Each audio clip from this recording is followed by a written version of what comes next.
había otra cosa que yo no había considerado, la audiencia. El minuto que la joven o el joven se para, especialmente un joven que ha sido criminalizado, marginalizado, hasta en su propio barrio a veces, se para enfrente de una comunidad. Ahí están sus mamás, sus papás, abuelos, abuelas, primas, primos, maestras, y ellos reconfiguran su manera de ver a ese joven. Dicen, oh, pensé que era un criminal por ahí o algo así. Entonces, las mismas comunidades comienzan a reconfigurar cómo ven esa persona o ese grupo de jóvenes. Dicen, son brillantes, mira que hicieron una película. Entonces, primero con su propio entorno hay mucha reconfiguración. Radialista, cineasta y educadora, Diana Coriat ha encontrado en el sonido, la radio y los medios digitales una manera de hacer visible lo que muchas veces se margina. Formada en Estados Unidos, pero profundamente enraizada en América Latina, ha enfocado su labor con comunidades en entregar herramientas, abrir micrófonos y acompañar procesos donde la comunicación se convierte en derecho, expresión y construcción de identidad colectiva. Diana no trabaja sobre comunidades, sino con ellas. Creadora de espacios como Mendo Latino y Ojo Semilla, apuesta por un cine y una comunicación hechos desde el encuentro, la colaboración y la escucha. Su enfoque feminista y comunitario prioriza la participación activa de mujeres y comunidades en procesos creativos, donde lo sonoro y lo audiovisual son más que formatos, son lugares de resistencia y co-creación.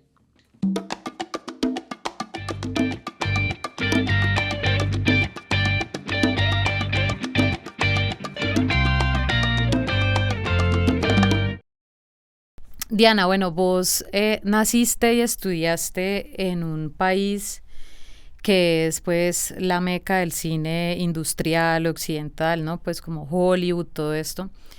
Estudias cine allá, pero te decidís por trabajar con cine comunitario y con la parte comunitaria. ¿Por qué? Contanos un poquito por qué, porque es como una paradoja. Cualquiera pensaría que te dirigís a trabajar a Hollywood, a la industria, y tomás este otro camino. Cierto, y muy buena pregunta, me gusta. Pues de verdad nunca me interesaba el cine industrial de Hollywood. Entonces, ¿por qué fui a la escuela de cine, no? NYU, New York University, súper caro también, y yo no tenía plata. Yo me enamoré con el documental. Entonces yo estaba buscando los perfiles de las personas que son documentalistas en NYU, que estaban haciendo películas en ese momento.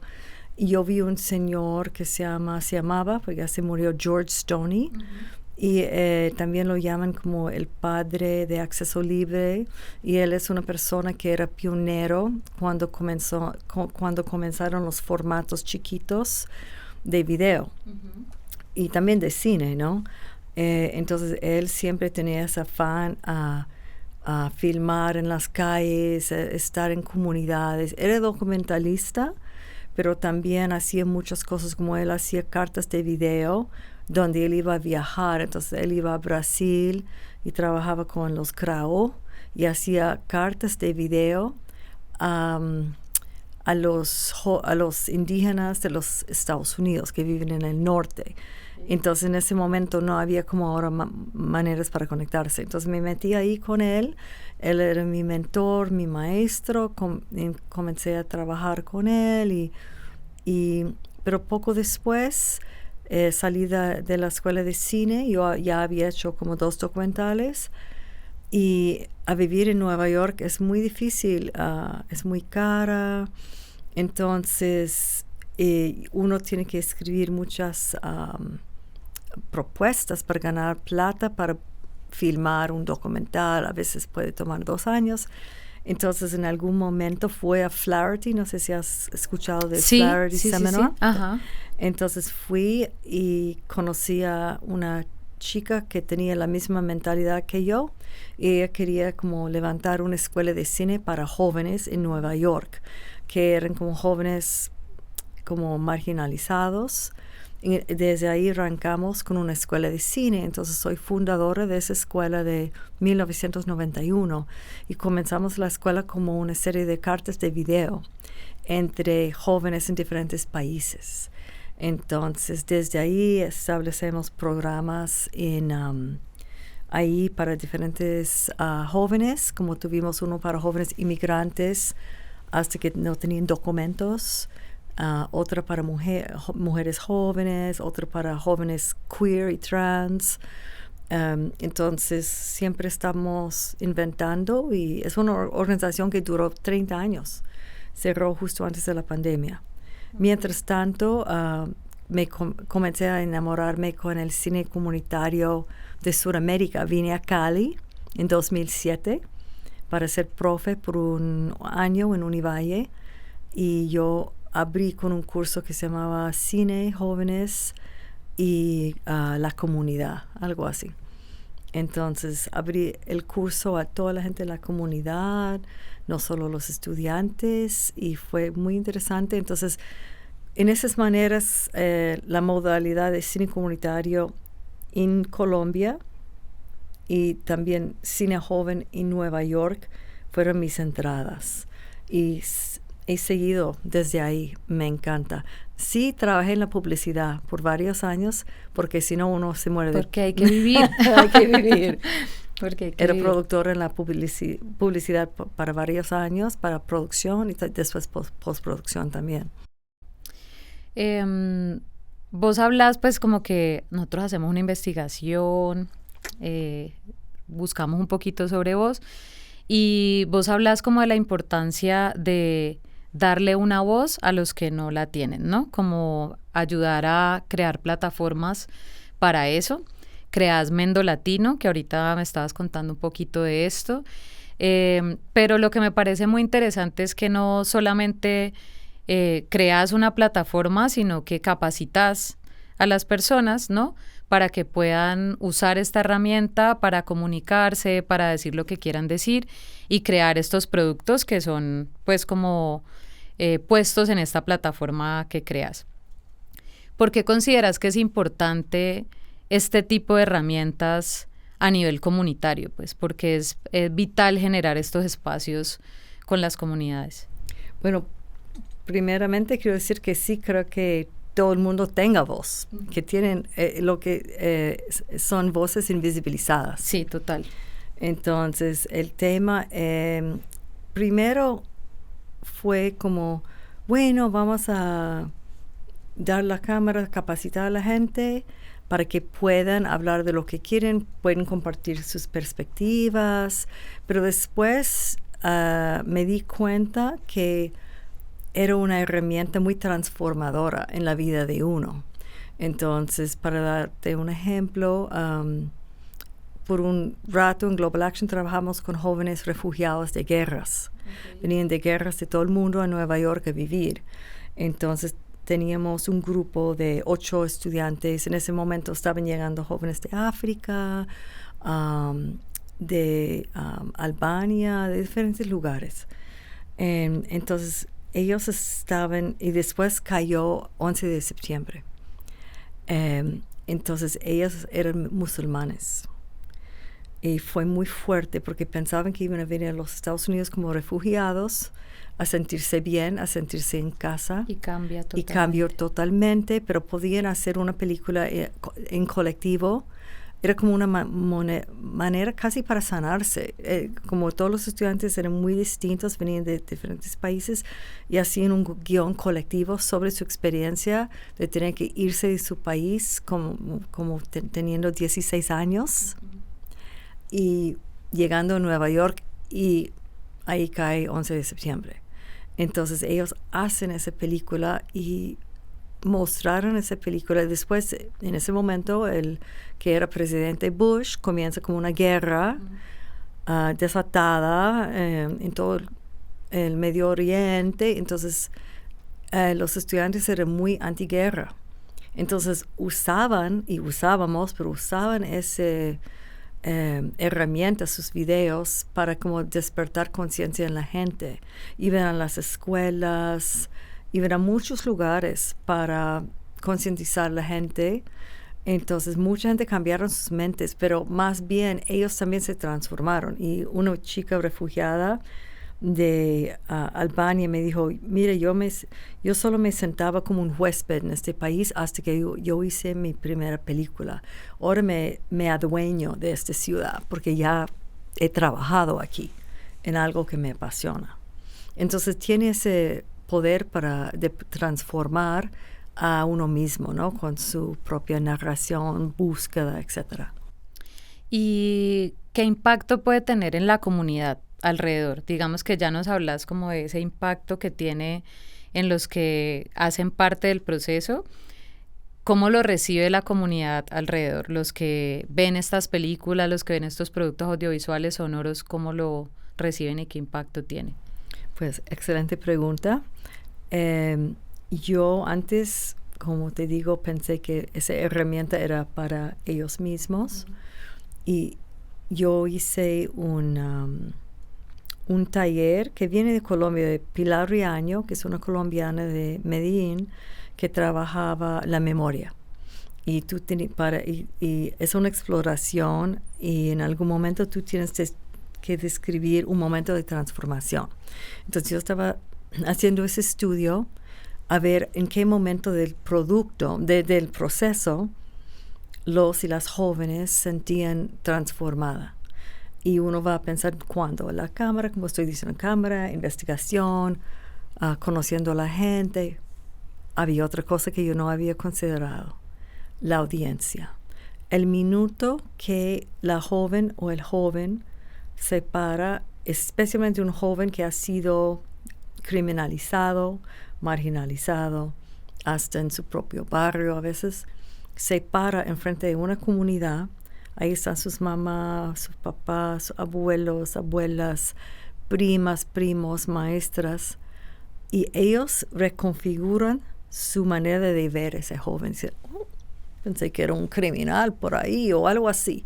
Entonces, las mismas comunidades comienzan a reconfigurar cómo ven esa persona o ese grupo de jóvenes. Dicen, son brillantes, mira que hicieron una película. Entonces, primero con su propio entorno hay mucha reconfiguración. Y también en toda la comunidad, depende de la comunidad. Como yo trabajaba en Nueva York, estamos muy dispersadas y yo no puedo decir que tenía un impacto, digamos, un joven que viene de Queens, que hay millones de personas en Queens, no pueden impactar una comunidad de ese tamaño, pero en su propio entorno.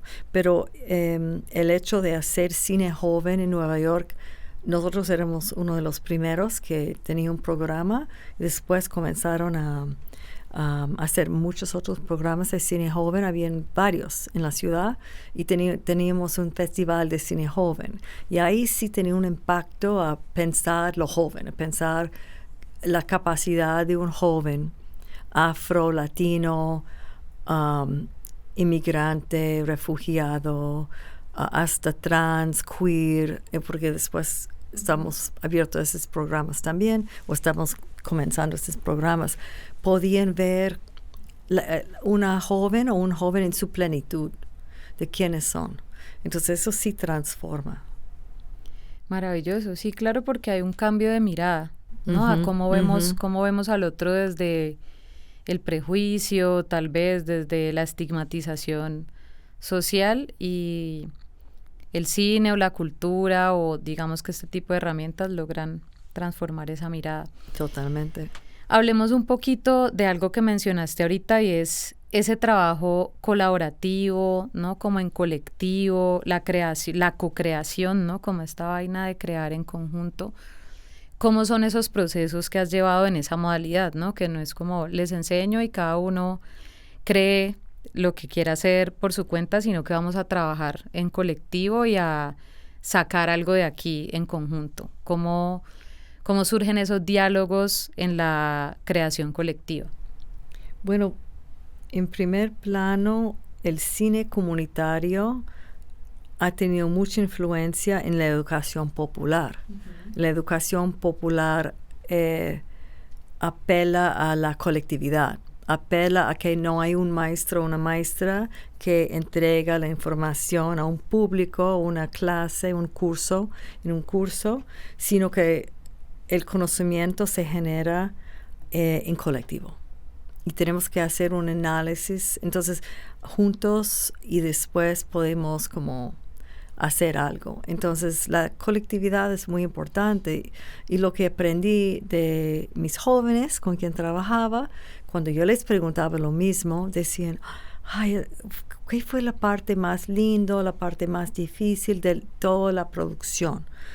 Y yo estaba muy sorprendida porque muchos decían, yo nunca trabajaba en colectivo.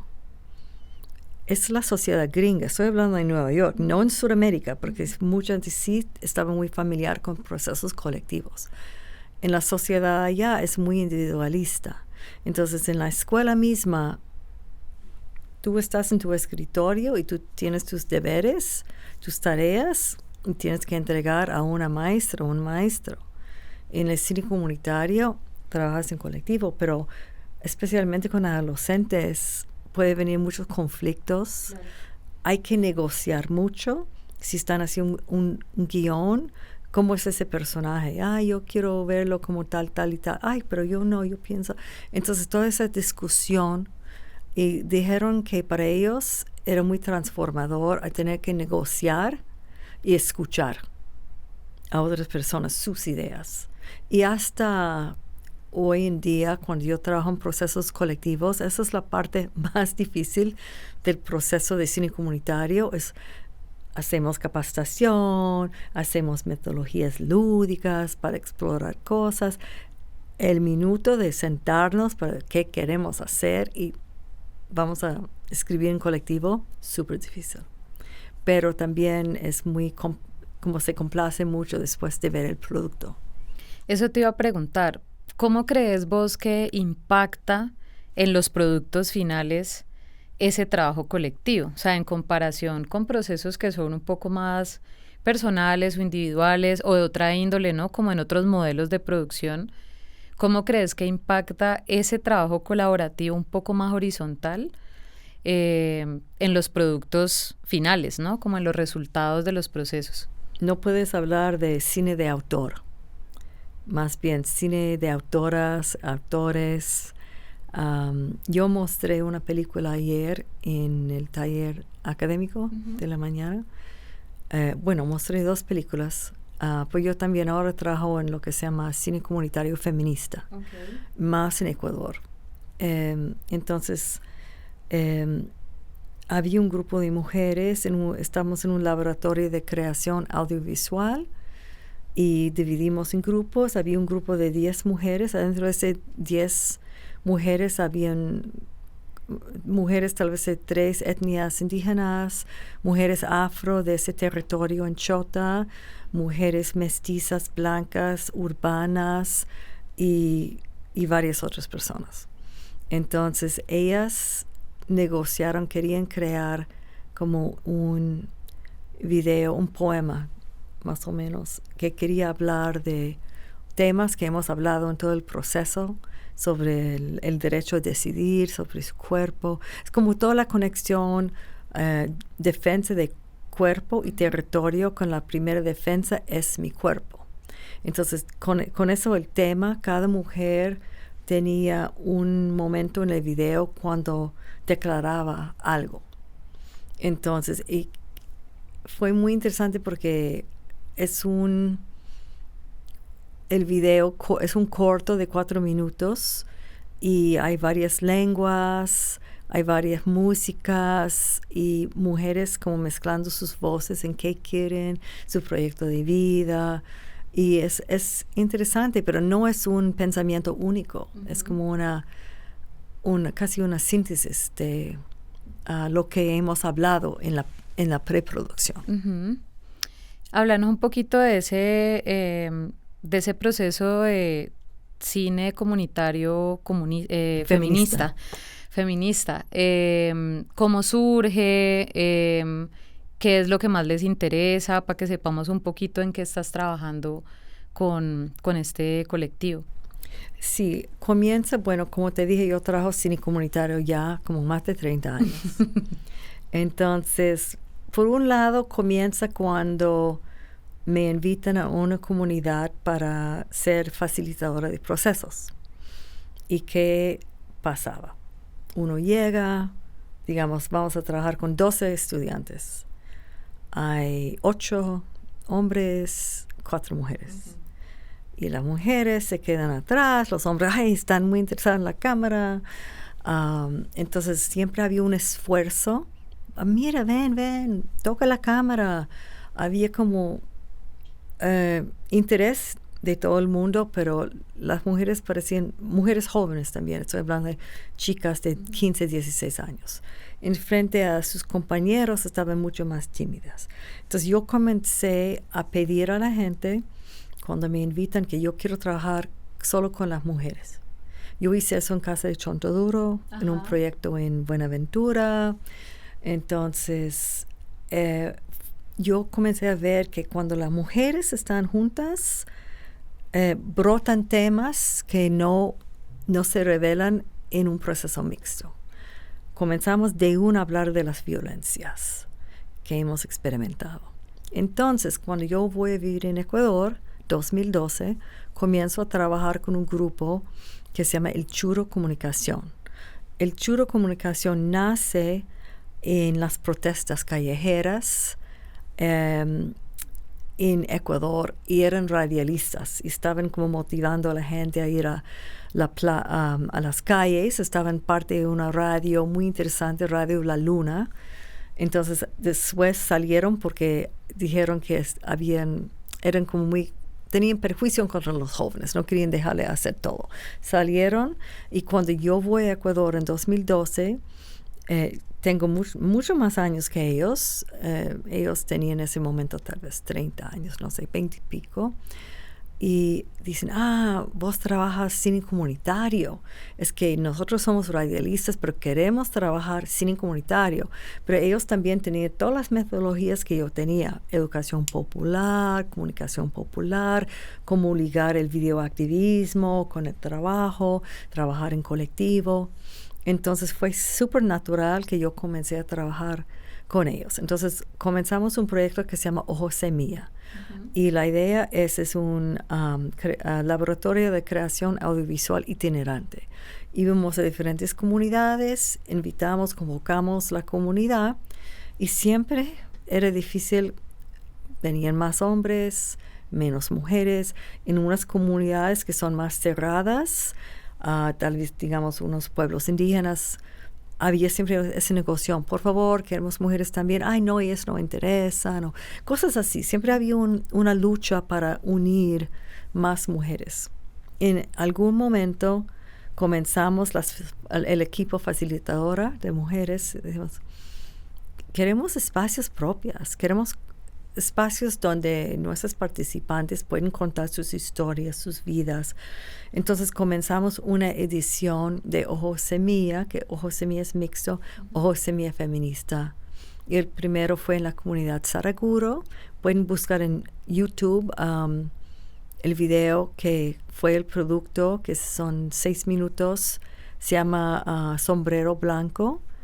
De las mujeres, porque Sombrero Blanco es una canción emblemática, más machista, de hombres que convocan a hombres a una fiesta. Ellas reconfiguran las palabras y cantan una nueva canción que convoca a los hombres a escucharles a ellas.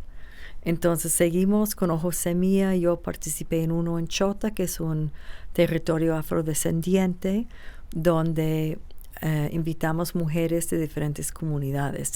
Este corto que ya les conté, que se llama El Retumbar de las Voces. Eso también está en YouTube. 4 minutos pueden ver esas películas. Entonces ha sido maravilloso trabajar el cine comunitario feminista, y igual hay una coyuntura. ¿Qué pasa? En 2015 yo diría que hay una efervescencia, de movimientos sociales que tienen que ver con la defensa del cuerpo y territorio. Por un lado, los feminismos en Sudamérica y Centroamérica están en las calles pidiendo una ampliación de los derechos. Por otro lado, el extractivismo está cada vez peor y hay muchas comunidades y muchos activistas que tal vez no vienen de comunidades que comienzan a abogar para los derechos de la naturaleza y derechos territoriales. Entonces, como el cine comunitario siempre está ligado, por un lado, a los movimientos sociales, hay también una explosión de cine comunitario feminista y cine comunitario en defensa de los territorios. Y es un giro, diría yo, en los últimos 10 años de cine comunitario. Pues que es muy interesante. Con el tema de las mujeres es como cómo necesitamos espacios seguros para poder crear tranquilas, ¿no? Es como Total. Eso, como gestas un espacio seguro para que puedan expresarse, hablar, desahogarse y a partir de ahí empezar a crear cosas. Entonces creo que es muy importante esa parte. Y pues sin duda, ¿no? La paradoja del territorio desde diferentes lugares, ¿no? El territorio como mi territorio, mi cuerpo, y el territorio como el territorio que habitamos, como el planeta, como y todo, y siempre estamos yendo en contra del territorio, sea cual sea el Y son muy van de la mano, porque si uno se ve en las luchas territoriales, las mujeres están ahí y muchas veces son las lideresas, están ahí involucradas en las luchas. Entonces reconocen esa conexión también del cuerpo. Si tú estás cuidando tu familia, y yo fui a una comunidad en la Amazonía, las mujeres dijeron, mira, nosotros cuando muere un animal, o digamos si matan un pollo para comer y ven que adentro sus tripas ya son negras, que hay un cáncer porque está contaminada por el petróleo. Entonces, uno está responsable para dar a comer a tu familia, a nutrir a tu familia, tus animalitos. Eres la primera para percatar que hay un problema, que hay contaminación. De igual manera, sufrimos tantas violencias de todo tipo, las mujeres, ¿no? Desde sus propias casas, en la calle, acoso en la calle, violaciones. Entonces, es muy difícil hablar de eso cuando no, como dices, que no es un espacio seguro, es que necesitas estar en un espacio, hablamos mucho de la sororidad, que no estás sola, que estás acompañada, porque también en el cine comunitario feminista, cuando brotan esos temas, cuando salen, porque salen rápido, a veces nosotros lloramos, hay mucho dolor, y como el cuerpo es un sitio de mucha alegría, placer, pero también dolores. Y esos dolores comienzan a salir y se necesita mucho acompañamiento, y tenemos un lado muy espiritual. A veces hay mujeres sanadoras al lado que están con nosotras, que están participando. A veces son las mismas participantes que son mujeres con mucha sabiduría. Entonces eso pasó en el laboratorio de Chota. Tuvimos un taller que abrió el tema de violencias y una mujer se puso súper mal, y una mujer que estuvo, otra participante es una indígena de la Sierra Norte, y ella tiene mucha sabiduría, y ella fue al cuarto de ella y comenzó a sanarla. Asistir a ese proceso. Sí, y después tuvimos que cerrar en una ceremonia para todas las mujeres porque abrieron tantas heridas que tenía que cerrar el proceso para seguir adelante. Es complicado. Sí, no termina volviéndose un poco como espacios rituales en los que se pueden tratar esos temas. El año pasado en el festival tuvimos un taller sobre violencias de género en los rodajes de las películas, y era un taller dirigido a mujeres, Y era muy importante para nosotros desde el festival que ese espacio fuera solo para mujeres, que las asistentes o las personas de logística del festival fueran mujeres, que estuvieran a cargo ahí y que el espacio fuera respetado en ese sentido, ¿no? Que fuera un lugar donde las chicas que estaban asistiendo pudieran trabajar, aprender, hablar tranquilamente. Entonces siento que termina volviéndose necesario ritualizar esos espacios para que ocurra esa sanación de la que hablas, ¿no? Es como muy, muy importante. Diana, también, pues como que en lo que hemos hablado es importante para vos, pues que las comunidades, sea cual sea la comunidad con la que estás trabajando, que tengan como un rol muy activo en los temas creativos, ¿no? No es únicamente un tema técnico de ven y te enseño a manejar el micrófono, la cámara, no sé qué, sino que tiene que haber un rol activo en la creación.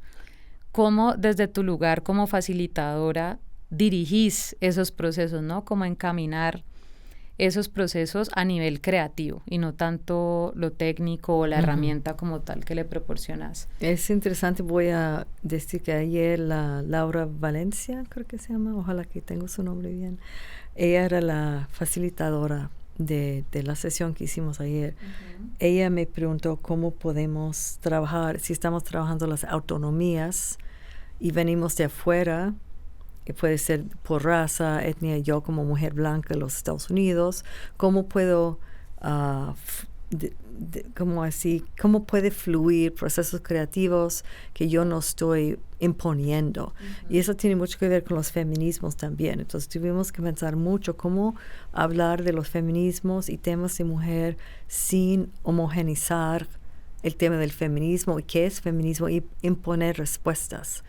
Entonces, la respuesta que hemos dado a esto es que tenemos que siempre escuchar mucho más y que las mujeres, no es dictar sobre el feminismo, nada de eso, pero pensar en cómo, pensar en desde nuestras experiencias, nuestras vidas, nuestros pensamientos, cómo cada mujer quiere definirse, ¿no? Entonces hay mucha expresión. Tenemos talleres que apelan a la creatividad, porque sí hay la parte técnica siempre. Pienso que en los talleres de Ojo Semilla Feminista privilegiamos más la parte creativa, porque la parte técnica también es muy complicado y, bueno, no vamos a poner a una persona que trabaja 2 días en edición a editar una película, pero sí pueden crear un guión, porque eso es la imaginación. Entonces tenemos talleres que apelan a la imaginación, a imaginar. Por ejemplo, tenemos un taller que hay un postal y tiene enfrente una mujer. Siempre es una mujer, mayormente de pueblos indígenas, afrodescendientes, mujeres olvidadas por la historia, mujeres marginalizadas, y no decimos quién es. Al otro lado está la historia de esa mujer. Pero las mujeres en el grupo, los grupos chiquitos, cada uno tiene que como pensar quién sería esa mujer y inventar una historia sobre. Entonces y después tiene que aprender quién es la persona y en grupos chiquitos hacen un como sociodrama que trabaja un poco quién era la mujer. Entonces, cuando haces eso, tienes que hablar de la representación. ¿Cómo queremos representar a esa mujer? ¿Cómo es que ella hubiera querido ser representada? Y podemos comenzar a hablar primero de la representación del cuerpo, pero después cómo las mujeres están representadas en los videoclips, en películas, en la tele, etcétera, en fotografía. Entonces hablamos mucho de representación y autorrepresentación y hacemos ejercicios también de guiones creativos. Hacemos hay ejercicios inicios que hay que editar en cámara una historia de una persona y hacen el storyboard y un grupo pequeño tiene que crear una historia. A veces hay una pregunta generadora. Entonces, por ejemplo, una pregunta generadora, si tú fuera un elemento en la naturaleza, cómo te autorrepresentaría. Entonces tienen que pensar un poco fuera de la caja y hacer una película como el río, cómo habla el río, qué quiere el río. Entonces hacemos esos ejercicios lúdicos. También había uno que yo no estuve en ese laboratorio, pero en Caimito, en Ecuador, tenían uno que si las mujeres fueran presidentas. Entonces después uno de los cortos sale que la primer mujer negra de Ecuador es presidente y están esperándole que va a llegar a esa comunidad. Es casi una ficción especulativa, es como un futuro posible. Entonces sí, jugamos mucho esto y las mujeres hacen ficciones, hay pocos documentales de verdad. Es que hay mucha ficción, mucho videoclip, mucho videopoema, porque también son laboratorios cortos. Si no estás en tu territorio, ¿cómo vas a hacer un documental? O si estás en tu territorio y solo tiene una semana, es complicado. A veces presta más para hacer un corto. Entiendo. Ve, ¿y qué papel juegan la tecnología, los nuevos medios digitales en estos procesos hoy en día, ¿no? Que nos ayudan a que sea un poco más fácil, más asequible. Tenemos como herramientas más a la mano, como el celular mismo, que a veces desaprovechamos tremendamente. Contanos qué papel juegan este tipo de herramientas digitales y tecnológicas en los procesos que llevas a cabo. Sí, interesante pregunta, porque yo comencé a hacer formación en cine. Bueno, mi propia formación, ¿no? Que fue en la Escuela de Cine de NYU, con cámaras de cine. Primeros grupos de video estaban con VHS o High 8. Entonces, antes la gente tenía más miedo a la tecnología, porque muchas personas nunca habían tocado una cámara, digo, de emoción, ¿no? Y ahora hay mucha más facilidad, pero también a veces si estás en un grupo y todo el mundo está en su teléfono, eso también dificulta el proceso. Sí, hablamos con otro invitado del podcast y nos decía, estamos en un momento de la historia donde la gente está más distraída que nunca y que dificulta tremendamente todos los procesos de ese tipo. Sí. Entonces, ¿para vos no juega tanto a favor, sino un poco en contra? ¿O qué herramientas de la tecnología o de los nuevos medios pones en juego a favor un poco de los procesos?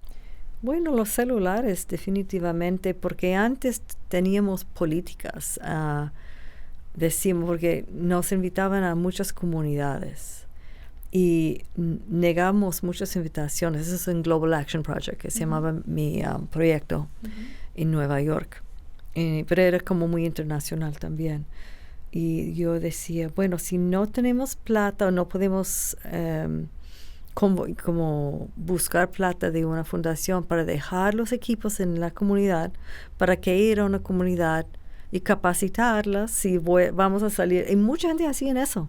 Si nunca van a volver a tocar una cámara en la vida. Claro, entonces era como casi puro ego para ir a una comunidad y decir, yo fui a África y yo fui a este país y bueno, pero saliste con todos tus equipos.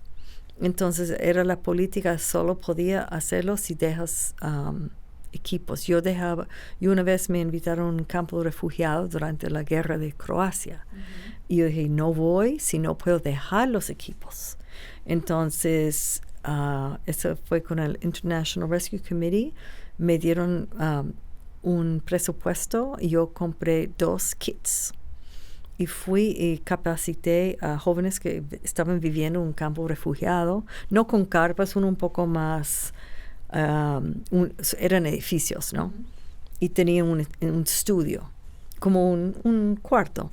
Entonces, cuando yo salí, los y las jóvenes se quedaron con los equipos y seguían produciendo. Y después 2 de esos jóvenes fueron a muchos campos refugiados a capacitar otros jóvenes. Entonces, ahora que va a una comunidad, uno puede decir, bueno, todo el mundo sí tiene su celular todavía.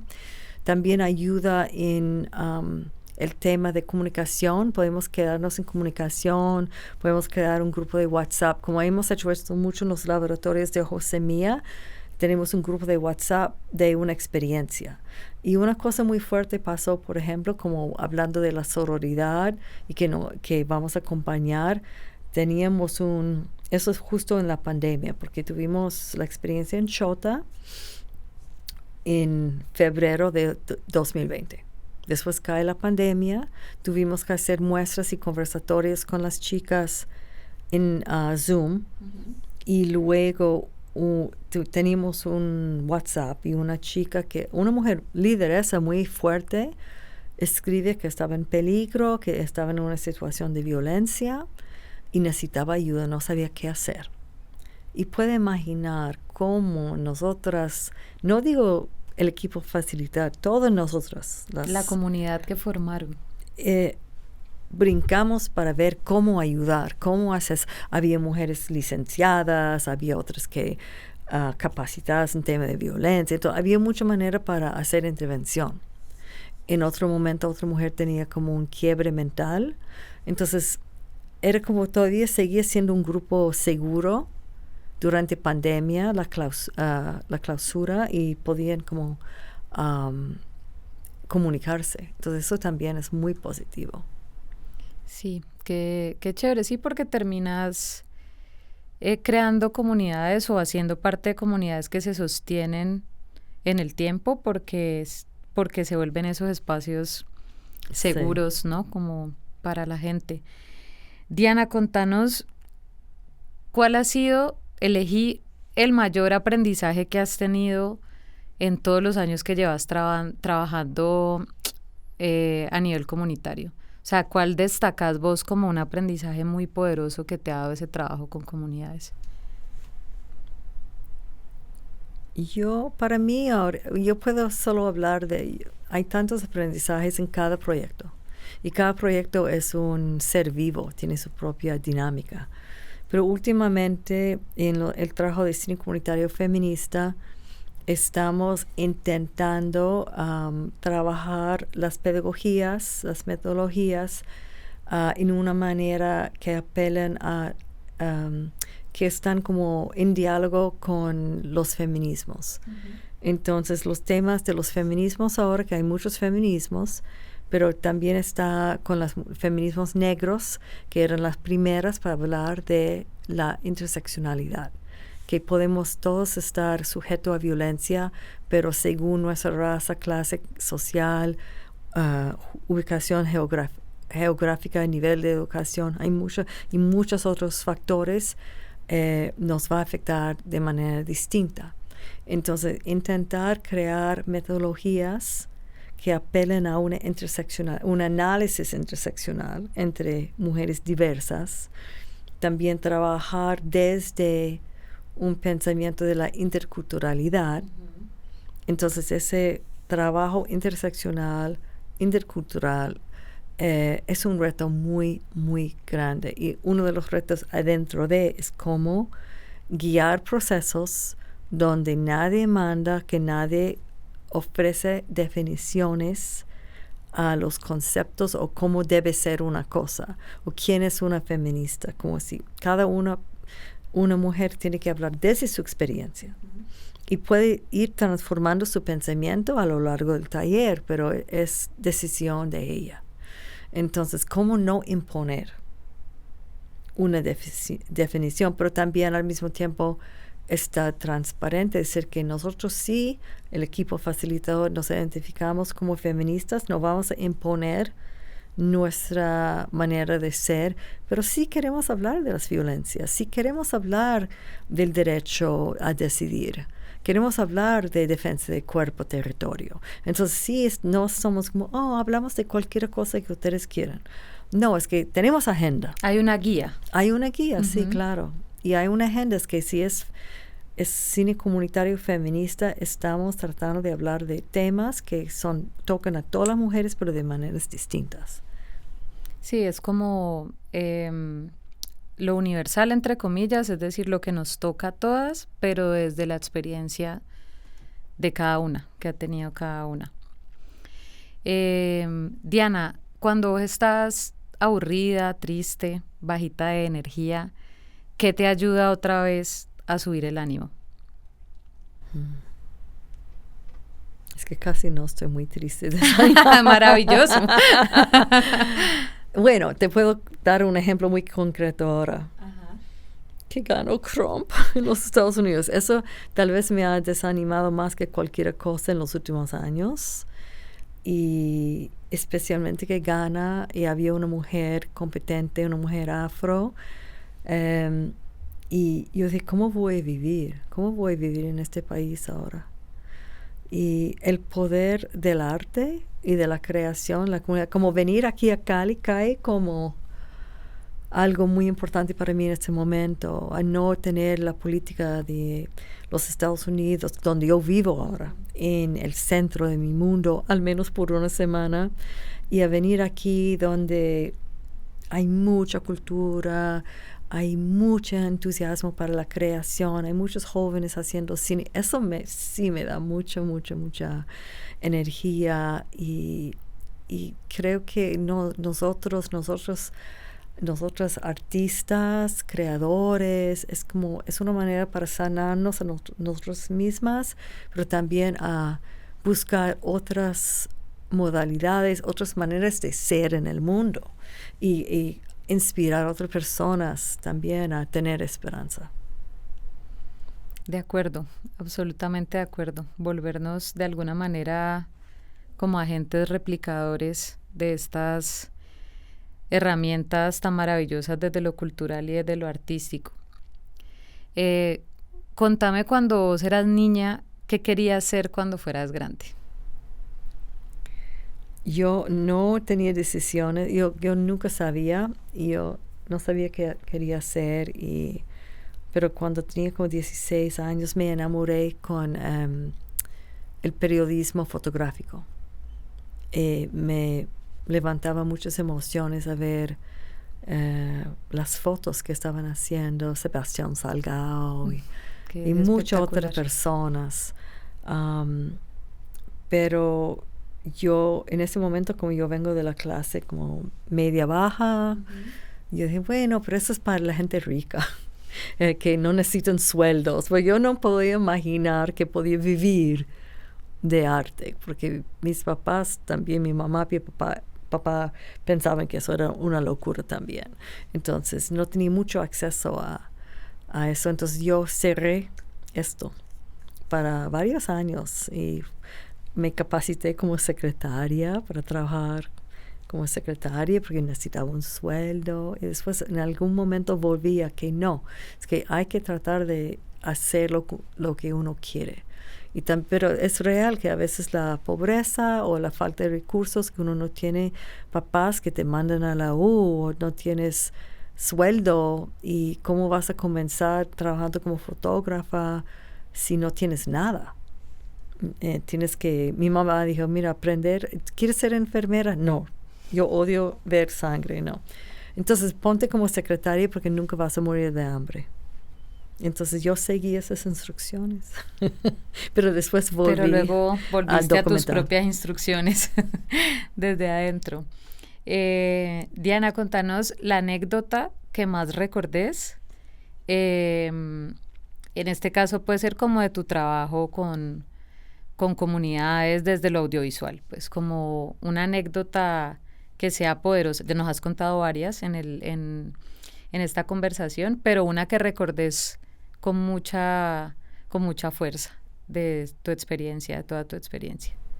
¿En la capacitación o puede ser en el medio audiovisual, en los procesos que has llevado, como que elegí una anécdota que nos quieras contar, que para vos sea muy importante compartir con quienes nos ven y escuchan?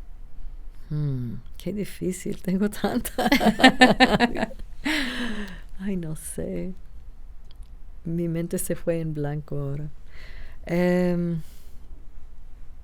Puede ser eso de finalmente, por eso no es anécdota, finalmente volver a mis propias pasiones, ¿no?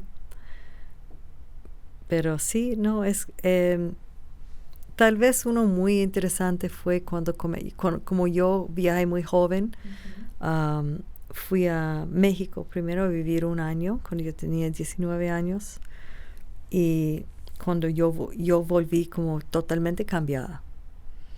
Y tenía como una perspectiva del sur global, que yo vengo del norte global. Me cambió la vida. Entonces yo traje eso a mi organización, Global Action Project. Entonces comencé a crear programas internacionales. Yo viajaba con mis jóvenes para diferentes eventos, para hacer cine y para capacitar otros jóvenes en cine. Y tal vez una de las mejores experiencias es que nos invitaron a Irlanda del Norte, donde el conflicto está con católicos y protestantes. Y tal como en Colombia, que el conflicto ha bajado, pero hay rasgos. En ese momento yo vivía ahí durante el conflicto, que fue 95-96, con jóvenes. Y yo traje a una joven afroamericana y un joven de Trinidad, el Caribe, pero creció en Nueva York. Y también él es hindú. Entonces, para ellos fue muy loco. Pero yo digo, yo tengo la convicción que viajar con una joven, le cambia la vida. Entonces, como nosotros en los Estados Unidos estamos muy marcados, como dicen, por el color line, la línea de color. Es un país sumamente racista, pero es de blanco a negro. Ustedes pueden identificar con eso porque Colombia también tiene ese color line. Y al llegar a un país donde hay un conflicto fuerte, entre dos grupos blancos cristianos. Y como estamos como... decir como, ¿por qué? Teníamos que hacer preguntas como, pero si un católico está en contra de un protestante, y la policía, por ejemplo, eran protestantes. Los católicos eran como la minoría. Okay. Ellos de hecho dicen, somos los blacks of Europe. Antes decían, somos los afros de Irlanda, nos tratan mal.